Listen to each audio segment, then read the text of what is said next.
Shalom, welcome to the Jewish View. My name is Rabbi Nachman Simon with the Chabad House of Delmer, together with my co-host Mark Ronich of Statewide News Service and jbiztechvalley.com. Well, Rabbi Simon, we have one of the fastest rising stars in the state Senate with us, Senator Marty Golden, a former New York City police officer and one of the only Republicans from New York City. And welcome to the Jewish View. Welcome back to the Jewish View, I should say. Mark, thank you very much. Rabbi, thank you very much for having me on your show today, and I really appreciate it. Well, thank you. You have a lot of committees that you sit on, but you're chair of the Civil Service and Pensions Committee? Correct, and the Science and Technology. Select Committee on Science, Technology, Incubation, and Entrepreneurship. Correct. That's a very important committee because it's probably the committee that is actually going to create a tremendous number of jobs here in the city and state of New York, in that we work with biotech, biomed. We're trying to bring right now about $30 million into holding and going out of state to bring in researchers that bring in their research teams that discover the next medicine or next gene that's going to be able to give us the ability to prolong life. You know, in Albany here, the nanotech is super big. It's holding up Correct. the whole city. Is there, I mean, I don't know, like you're saying, is more in the city? I mean, again, I know what Albany is doing. No, I'm part of nanotech. I do nano. I'm up in Syracuse. I'm up the 16 hospitals across the state from Brooklyn to Buffalo. We work with those hospitals and bringing in those research teams and working with the Albany Nano here and making sure that they have the resources and the ability to attract researchers, hold them, keep them, and to move their sciences forward. The big thing here is going to be moving the sciences forward in this great state, whether it's in digital gaming is something that we're very involved in and trying to bring that digital gaming here from California. $2.3 billion business in California. It's a $269 million business here, 55,000 employees in California, 5,000 employees here in the state of New York. It's only one place for us to go, and that's up if we do it correctly, like we did the film tax credit, where we created a tremendous number of jobs and have a return on investment that's $8-9 billion from an industry that was only $4 or $5 billion back in 2004. So we've grown those industries. What is digital gaming? What is digital gaming is the games we play on our computers. And they make those things. They go and you have teams that create those different games, and to do that you need development. You need somebody to be able to code. You need a team that's going to be able to do design and all that cars and the noise and the studios you need to be able to create It's a multi-billion-dollar business. It is indeed. Sure. It is indeed. Today, every movie has a video game attached to it. Really? plus they have the toys. You got to remember that each one of these have their own little game people, right? So they create the game toy, and that becomes a tremendous selling item as well across the world.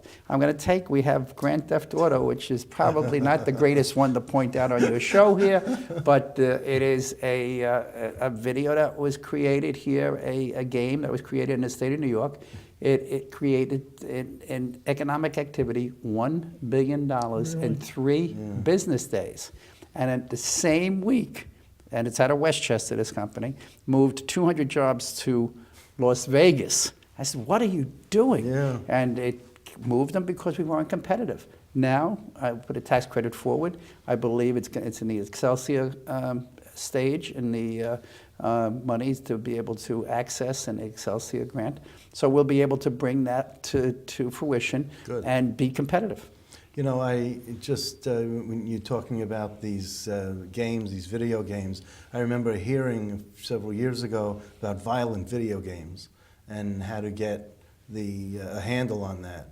And, you know, I guess that just would, you know, society that likes violent video games. And I tell you, I wrote a story about it. I never online, and I never had so many hits and so many other people, you know, from the violent video game blogs that are all over the world looking at my story because of the key words that popped up. Well, I pointed out Grand Theft Auto, which Yeah. is a violent video, Yeah. but you got to remember there's a tremendous number of education videos. So this field is opened, and we can Yes. create the energy here in the state of New York and create those jobs. So we keep our kids that are graduating from our colleges, keep them here so that they can grow into these jobs. And these jobs are not, these are $80,000, $90,000 jobs. These are jobs where kids can afford to buy a home, raise a family, and stay and live in this great state. And it's not cheap, obviously, to live in this great city and state. The taxes are astronomical, which we're in the process of bringing down, and So we've done that over the last 3 years. This is your 13th year in the state Yes, Senate? it is. So this is your bar mitzvah year. Yes. We'll give you a bar mitzvah Yes. over here. On the Jewish View, we'll give a bar mitzvah party. No bagels and lox, Marty? No, not yet, not yet. I leave that for Simcha Felder to deal with him. Simca's been very good with the education tax credit, and I want to thank Simca and having him in our conference, a Democrat sitting in our Republican conference and giving us the opportunity to have a good majority here so that we can pass good legislation that's good for not just the Jewish community, but for all our communities across this great state. And the education tax credit would give the parochial schools, yeshivas, the ability to have a tax credit, to be able to send, and you can take a look how much it costs, $10,000, $12,000, $15,000 to send a child to school.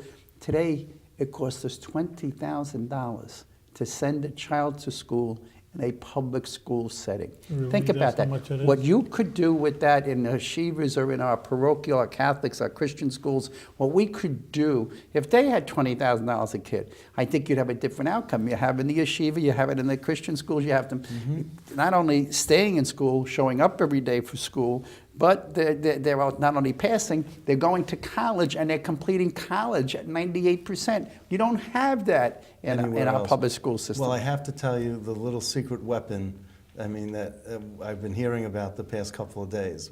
If this education investment tax credit does not come through, well, we know it's not coming through on the budget, but doesn't come through at the end of the year. I would not count it not Okay. being done over the next several days. Okay. It can happen. There are Okay. still, I'm one of those guys that I'm a Hopes- believer okay. and optimist, and I believe there are issues that the Hastie's, the new speaker, is looking at that would help us get that tax credit done in this budget. He came to the Jewish community. I Yeah. was there in Borough Park. Yes. I watched him. As he said, I have a 5-year-old son. I believe in the education tax credit. He was on the bill when he was a member of the assembly, and now he's the speaker, so he took his name off all of the bills, but he actually had his name on the education tax credit. And if you think about it, Shelley Silver himself put forward only today a tax credit of $500 per child across the state of New York that goes to parochial and private schools. So Shelley seen the value in putting a tax credit forward. I don't believe it's enough. I believe it should have been done years ago. I believe our tax credit deals with the high expenses of the kids that go to yeshiva and to Christian schools where the Christian schools are a little bit less. They're about $6,000. Yeshiva's a little bit more, $8,000, $10,000, $15,000. I think you can cut into that and help those middle class people where they need the help, as well as the poor and the others that need the opportunities. We can be optimistic, but we have to be realistic, and one way or the other, it's going to either happen or not happen. So if it doesn't happen, then these 100,000 students are going to be enrolled in the public schools, which they have their right to be, and then there's going to be sort of a panic. Well, there's as almost to- 500,000 kids today in private and parochial schools. So if we're closing these, the Christian schools are closing at an astronomical number.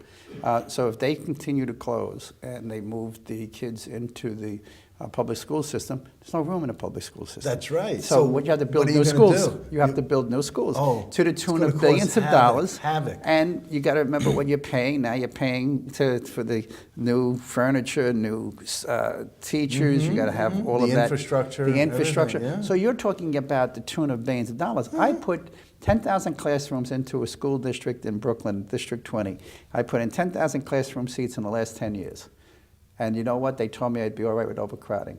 And guess what? I am the most overcrowded school district in the city of New York 10 years later with 10,000 new classroom seats. Think about what I'm telling you. And I have a graying community. I have a community that's an older community. So you can imagine that to get new families, younger families moving in, that they are New York City and New York State coming in, the land of the immigrants. My parents came from Ireland many years ago, and they had 8 children in 10 years. Mom and Dad were quite busy. 4 boys in one room, 4 girls in the other room. But they gave us a great education. They gave us a Catholic, Roman Catholic. I got a Catholic education. And our kids, my brothers and sisters, my siblings, they had great opportunities that were presented to them. So many people come from all over the world to come and to live in this great city. And we want to make sure we're doing it correctly. Well, there's a nuclear option at the end if something doesn't get done. And I'm just here to tell you, in case you hadn't heard this. But no. I've been following the Orthodox Union around, and I've been following Agudas Israel around, and I've been following the Catholic Conference around, and I'm hearing all these stories from the legislators, and and from the council and staff who meet with these groups, and I'm sitting in on those meetings, and I'm telling you, they are. Well, Rabbi, today, I understand, I'm not going to go into names, but he mentioned some of the groups that went in and met with some of the assembly members and said, listen, we're going to run against you. We're going to put people up against you and you and you. And they even named the people who are going to put up. The faces on some of the legislators, I know. They finally understand that it's no longer a game, that the people are quite serious. When you say there's a nuclear option, there is a nuclear option. And the object of the game is people are waking up across the state of New York from Brooklyn to Buffalo, and they are going to go out there and they're going to put people into office that, favor the reflect their education. views. Yeah, That's right. correct. And so we're going to see more and more of that. But I think that Hastings, I think, as a speaker, is a sharp tool from New York City, and I think he will understand the necessity of getting this done without having to go nuclear. And I think there are other options that are out there that if it doesn't get done into the budget, that it can get done. And I only had the conversation with the governor yesterday. If this is not in the budget, he says we're going to get it done. So I have to take the man at his word. He's told many rabbis, and he's told the cardinal and the bishops that he's going to get it done. So I think he has an awful lot of work to do in a short period of time. Well, he came to, the governor before Election Day came to the Borough Park, and Dov Hikind and Simcha Felder, I don't know if you were there, but they hosted him. And he said the governor came to Borough, and Simcha Felder was telling us the story. The Governor Cuomo came to Borough Park last year before the election and said it was a matter of justice for education tax credit to be passed. And he said that it now becomes a matter of justice with strings attached. That's not a matter of justice, that's a matter of justice with strings attached. And that's the way Simcha Felder put it. Well, he's because absolutely he right. tied it with the DREAM Act. And the governor tied this EITC with the DREAM Act. And they shouldn't have done that. We'll do it. There's a DREAM Fund out there. We can discuss a DREAM Fund. Right. There's a whole host of things we can discuss, but the DREAM Act is something we can't afford to put our own children in our communities. I have a 23-year-old and a 16-year-old. I want to put my kids into college. I'm not getting any breaks for that. So why would we want to give an undocumented immigrant an opportunity that somebody that lives here, is born here, grew up here, doesn't have the same opportunities? It's just not right. So the DREAM Act should not be in here. A DREAM Fund, they want to do something similar to what we're doing with the investment tax credit. I have no problem with that. Let people, take a deduction, let them put the money in. There's no state dollars there. And this, to me, works. So there are options. And we were at the last week at Meir Shiji, the Consulate General from Israel, and he went on about the education tax credit in the state of New York. And he understands how important it is for the yeshivas and for the schools and for the future of education. And we had a conversation and he's hoping and having the conversations with the senators and that this would take and would happen. Now, your district has a lot of neighborhoods in Brooklyn that have a lot of these parochial schools, yeshivas, Catholic schools, and so this really impacts your district quite a bit. Oh, big time. I couldn't tell you, I have 60 schools that are public. I have another 35 that are parochials. I mean, and that's not including the yeshivas. Right. So you got to, if you take a look at all the schools, I have over 100 schools that that represented in my Because community. part of your district is Ocean Parkway. Correct. I got the, You have a like I district said, I have office on Sephardic, Clinton Road. Hasidim, I have the Russians, I have, you name it, I have a large Irish, Italian, Asian, I have one of the largest Muslim communities as well that are in the community, and the Greek schools, and the many, many different Christian schools. So there's a lot that I have. I had the mosaic. I have everything that's possible living within my district in the southeast and southwest parts of Brooklyn, from Bay Ridge to Marine Park.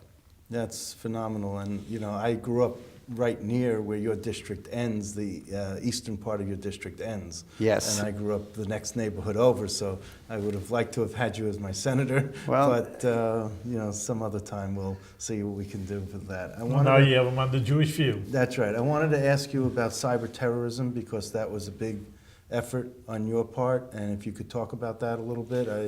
We have bills in there that hopefully will get passed. Cyber terrorism is an issue that goes on a regular basis around the world. We need to protect the state of New York, and specifically the city of New York. What is it really? It is to destroying computers? Yes, they go into networks, and they're able to take those networks and take control of those networks. And once they take the control of the network, they can go after all the credit card numbers of different institutions, and they can go in there and take those credit card numbers and start to use those numbers and take those dollars out of those banks and flow that money back into terrorist activities. You see a whole host of things going on where they can shut down our grid, our electric grid, our water system. The cyber terrorism it can shut down buildings and shut down parts of a city that would impact our MTA system, our transportation system. So we have to make sure, A, that we have legislation in place that stops and actually puts people in jail for long periods of time if they in fact go in with any type of cyber terrorism. So we're hoping that this will get passed and will become law here in the state of New York. We've worked with the district attorneys, District Attorney of Manhattan, Cy Vance, and Mr. Thompson in Brooklyn, and others across the state to design and to make sure that this is correct, and working with the police departments in the city of New York and other police departments to make sure that it's designed to a degree that gives them the tools, the teeth that they need to be able to put these people where they belong, and to send a message. To send a message out there, we're prepared. We're ready for you. You want to come here, we're going to get you. And it's very, very difficult. It's a technology today is changes in a moment's notice, and they're able to go into the technology and you can put up any type of firewall you wish. They find ways of getting around that firewall. They get it in our schools, they get around the firewalls. So we have to be able to be that much smarter and to be able to put legislation in place that when you do break those laws, we are going to put you in jail. We are going to lock you up. So we're going to continue to make New York the safest, great, large city and state, the greatest The model state that in the nation. everyone Correct. else follows, our Correct. model. But you mentioned the credit card numbers, but it's also Social Security numbers Sure. that get taken through cyber terrorism, and the whole world is open once you get someone's Social Security number. It's the name of the game, So- right? And you can always stop a credit card and put a stop to a credit card. Your Social Security number, you really can't. What's the first thing they ask you when you're on a credit card? What's the last four numbers of digits, your yeah. Social Security? What's the last four numbers of your Social Security number? And everybody uses those last four numbers for everything, for PIN numbers, and so. Oh, really? I don't. Yeah, a lot of Oh, people use that. I I never don't. thought of that. I don't but have a some credit people card. do. Maybe that's why. I don't own a credit You're card. safe. You're a much smarter man. And then you also have, and now, I do want to tell you, that I mentioned in the opening that you were retired New York City police officer, but so obviously public safety is something that's very near and dear to your heart. Yes, it is.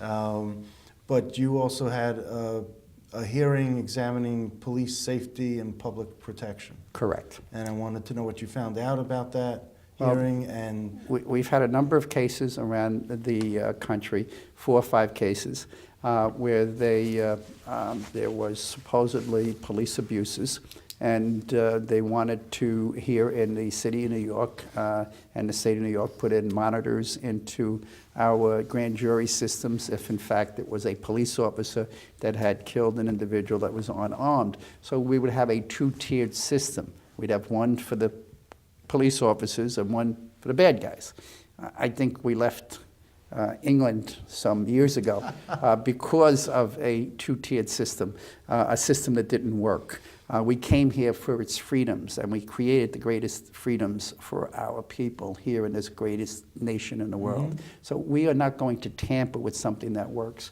They want grand jury testimony. They want to be able to have grand jury reports on every grand jury case. That would slow the process down considerably. So what we found out is that there was not a need for the grand jury reports, not a need for these monitors. So we, hopefully, you'll see the budget very shortly, will not have the monitor in there, or the grand jury reports will not be in there as well. Well, why does But that we have also to be part of found the out. budget? Pardon me? What's the fiscal implication that Well, you need to have it part of the budget? It shouldn't be in the budget at all. It's a Okay. policy issue. Right, So why right. should policy issues be in a budget? That's And that's my point. exactly Yeah. like you talked about the DREAM Act being part of the education tax credit. That's policy. That's why is that happening? That shouldn't be in there. So these are policies that came up that the governor put into the bill. So we, hopefully, you'll see very shortly that it's not going to be in our budget. But think about it. 4 or 5 cases around the entire country. Do you know that police officers, Rabbi, have millions of encounters each and every day across this nation? And we don't have anything. We're talking about a small, minute number where there are shooting incidences with an unarmed individual. And when you find out, after you've done your investigation, such as we see in Ferguson, Missouri, we find out that, in fact, there was no such thing as hands up, don't shoot, right? We find out that that was not the case, that he beat that police officer, and that the police officer's face was messed up, and so was his body, and that they, in his right to save his life, fired a shot, and that man was killed. We have the facts now. And The what facts are the truth. The Gardner what case in about Staten Staten Island, Island, yeah. same thing. They said it was a chokehold, and they choked him. That wasn't a chokehold, and it's unfortunate that it was said it was a chokehold. It wasn't. Chokehold is, as a former police officer, when you take a nightstick and you place it against the person's neck, and you stop the air from going to the brain, and the person blacks out. And in cases like that, you can see the person, for any length of time, you can kill a person with a chokehold. This was not a chokehold, but had What the man, was it? If you've seen the it was video, what a was it? takedown. It was an actual. Takedown. It was That's 5 what it's people. called? Okay. It's 5 people. The guy was 400 pounds. He was tremendous, and you're not going to take this guy down easily. Especially what's missing in the video is, you're not taking me. His hands flailing back and forth. You're not taking me, pushing the guys off. You see, that got missed in the video, right? But when we find that came out in the grand jury that happened, it also came out in the grand jury that the guy refused to go to jail, refused to be taken, and all he had to do, okay, put his hands out, give up, he'd be alive today. But instead, he decided to fight the officers. And what was it? Was it a crime? Yeah, it was a crime. Lucy's, they're talking about cigarettes. Well, let me tell you about cigarettes. The Lucy's, you know why they sell the Lucy? Get money for cigarettes, right? Do you know what 6 out of 10 stores today in New York City are selling cigarettes that are illegal? They are not Really? I there didn't with know the that. stamp. You know why? Because of the taxes. It's $100 and some odd for a carton of cigarettes. So they get the cigarettes from Virginia, North Carolina. They bring them in here. They get cigarettes coming in from China, come into upstate New York by barge. That's right. You have truckloads of cigarettes coming in, right? Guess what they took the other day? They took a guy at a Kennedy airport, $800,000. Where was he going? To the Middle East Oh, my God. with that money for terrorism. Oh my gosh. What happened 6 weeks ago? They locked up 12 people. 5 of them, all of them were Muslim, all of them from the Middle East. They lived in Brooklyn and in Staten Island. They took $1 million out of a refrigerator in Maryland. This was a task force that went after this group, and the group worked from Virginia to New York City, and in one refrigerator had $1 million. That money was going to terrorist activities in the Middle East and around the world, working with ISIS and other groups. Now, we've shown, the FBI has proven it, that this money is leaving this country and being used for terrorist activity. So, Lucy's, listen, there's laws here. Abide by them. You abide by them, police want to stop you, they want to arrest you, you give up. You'd be alive today. That's the bottom line. It goes the other way also. I feel bad for, the policemen that get shot. Of course we don't want to see innocent people hurt, but like you say, you have to look at the whole case. But then these, you say in Yiddish, Mishagoyim, these nuts, they go shooting officers. They killed those 2 police officers in New York City. They shot another 2 officers in California, I think. It was today or yesterday.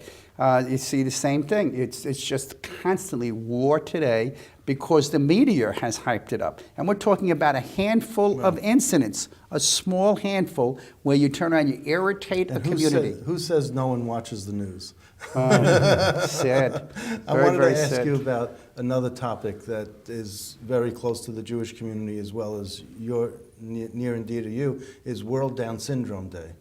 And can you explain, I thought everyone knew what Down syndrome was, but why does there need to be a World Day? And could you explain how you're impacted by this? We all wore different socks that were created by the Down syndrome organization, and they came in, the parents and the kids actually made the socks, and those with Down syndrome, and we wore them last week. Down syndrome is something that you're born with. It's a deformity, and the child it grows into a young adult. Today they grow into, they can live 40, 50, 60 years of age. Years ago, it was not like that.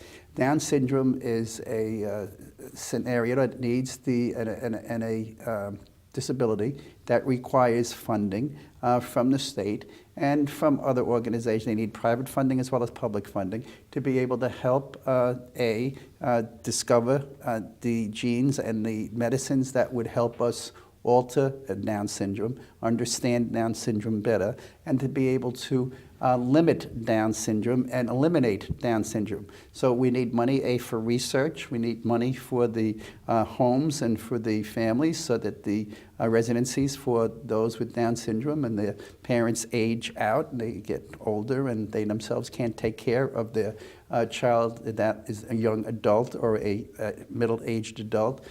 So they need the residencies and the programs to be able to take care of those that have Down syndrome today. So when we have these different World Down Syndrome Day, is to bring awareness to it, to bring people out, and to raise money and awareness, and to put that funding behind the research, and behind the needs and of those families that need that help. So it's really a good. It was a great day. I could go on for hours, and Rabbi too could go on for hours asking you questions. But in the last few minutes that we have, was there something that you wanted to bring up and mention that we didn't ask you about? I want to give you the open floor at the last few minutes we have. Well, I think the big thing here is to make sure that we work with the communities and give the communities the focus that they need and the revenues and resources they need, such as the education tax credit, to give them choices so they can get the best education for their children. Mm-hmm. We believe in charter school movement as well, so that charter schools can have the ability to grow. It's all about education. And it's all about education. It's about giving the parents the choices.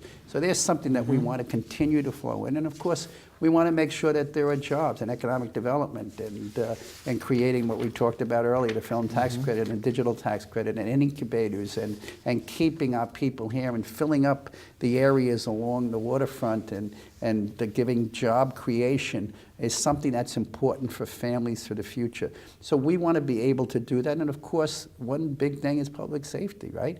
And the last thing I really want to talk about is, if it's possible, is working with Simcha Felder and others to create a law that's going to put the fire alarms in each one of the homes, those smoke detectors, protectors, so that they go off, and in the 1 and 2 family homes are not required by law.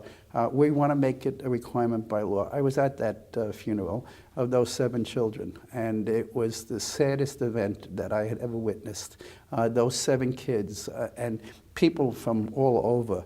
It was just a sea of black walking down from the Hasidic community, but it was not just the Hasidic. Hasidic and the Sephardic community. It was from people from all over our city that came out and cried and cried with the father and cried with the family because of that great loss. And hopefully the awareness, we don't know, God is great and God has done so many good things.